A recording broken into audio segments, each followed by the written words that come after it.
Negotiations take place behind closed doors between Iran and the P5+1. The UN headquarters in Vienna is hosting delegations from Iran headed by the Iranian foreign minister and the group of 5 permanent members of the UN Security Council that include Russia, China, France, Britain and the United States plus Germany, represented by EU Foreign Policy Chief Catherine Ashton. Iran's top nuclear negotiator Abbas Araghchi told reporters on the sideline of the event that despite the difficulty of this round of nuclear talks, an agreement would be reachable if the other side shows a strong political will. The goal of these talks is to find a comprehensive solution to the dispute over Iran's nuclear energy program. It's a difficult task and a long and complicated process, but our first session was a good start.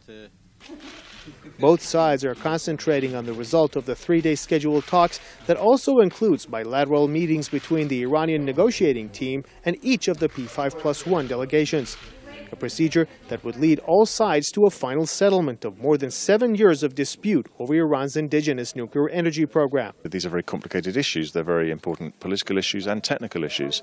But, the goodwill that was shown to reach the initial agreements in November, we hope that that can be carried over into these negotiations. The high-level talks are held after a landmark agreement between Iran and the P5+1 in the Swiss city of Geneva last November and became operational on January 20th this year. The 6-month joint plan of action led to a partial ease on unilateral US and EU sanctions against Iran and a temporary suspension of 20% uranium enrichment by the Islamic Republic. There is limited information coming out of the sessions between Iran and the P5+1. In their remarks, both sides insist on confidence building and political resolve.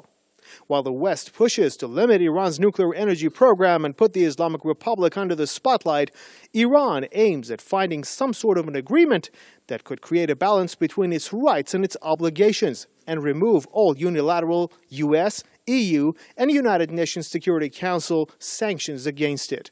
Amir Mehdi Kazemi, Press TV, Vienna.